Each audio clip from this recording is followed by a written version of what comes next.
கேள்வி கேட்டால் பதில் கிடைக்கும். அதே போல் spoken English start with question and answer. ஒரு விஷயத்தில் அறிவை வளர்த்துக்கிடணுமா, அதுக்கு ஆர்வமும் அதை பற்றின அதிகப்படியான கேள்வியும் தான் நமக்கு வரணும்.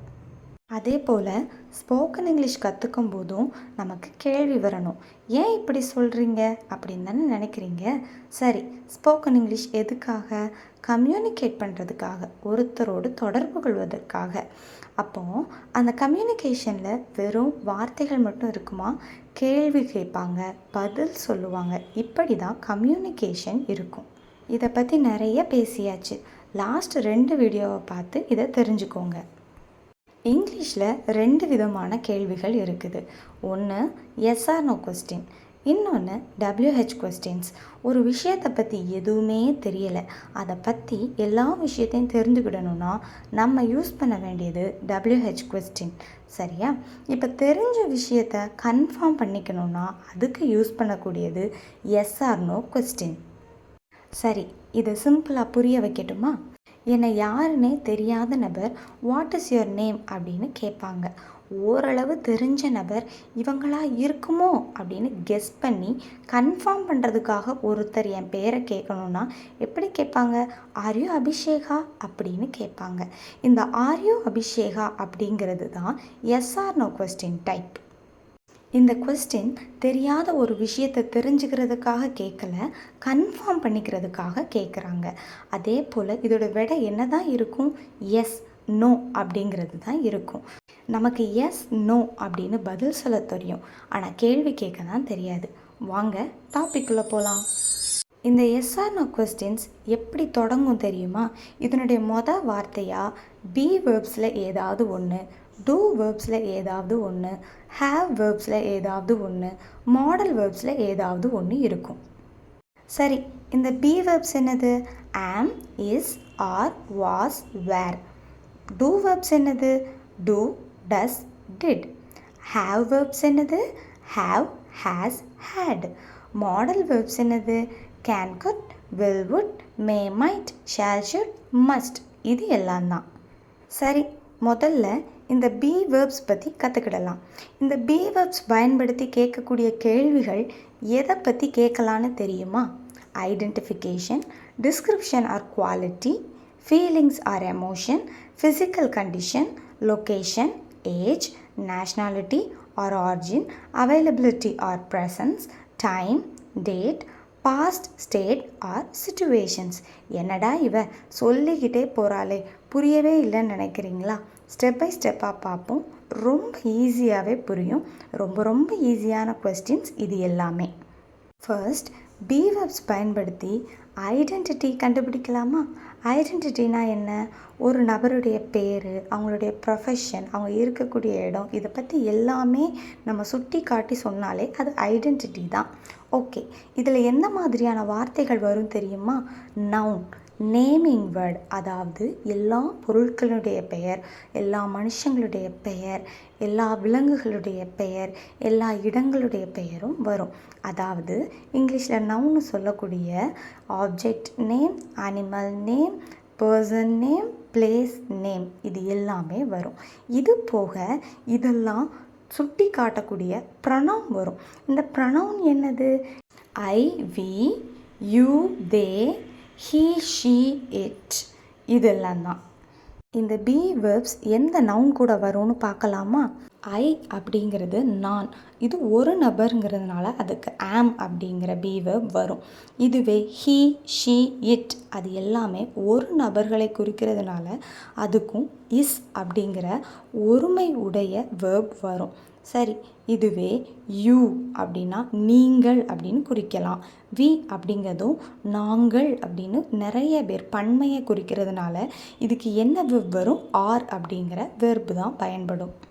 அதே போல் எல்லா ஒருமை சொற்களுக்கும் இஸ்ஸும், அதே போல் நிறைய உள்ள பன்மை சொற்களுக்கு ஆரும் வரும். ஏன் இதை தெரிஞ்சுக்கிடுறோம் தெரியுமா? இந்த கொஸ்டின்ஸ் எல்லாமே வெர்பு தான் முதல் வார்த்தையாக வரும். ஆம் தான் கொஸ்டின் ஃபஸ்ட்டு வரும். இஸ், ஆர் அப்படிங்கிறதும் கொஸ்டினோட ஃபஸ்ட்டு வரும். அது எதை பொறுத்து மாறும்? இந்த ப்ரொனவுன் நவுனை பொறுத்து மாறும்.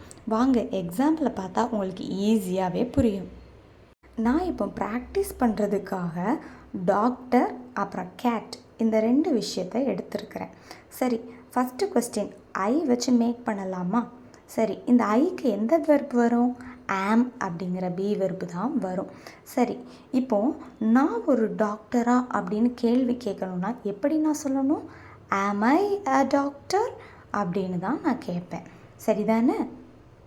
அப்போ எதிர ஒரு நபர் இருக்கிறாங்க, அவங்கள நான் டாக்டரா அப்படின்னு கன்ஃபார்ம் பண்ணணும்னா நான் எப்படி கேட்பேன்? அது எதிர உள்ள ஒரு நபர், 2வது நபர் யார்?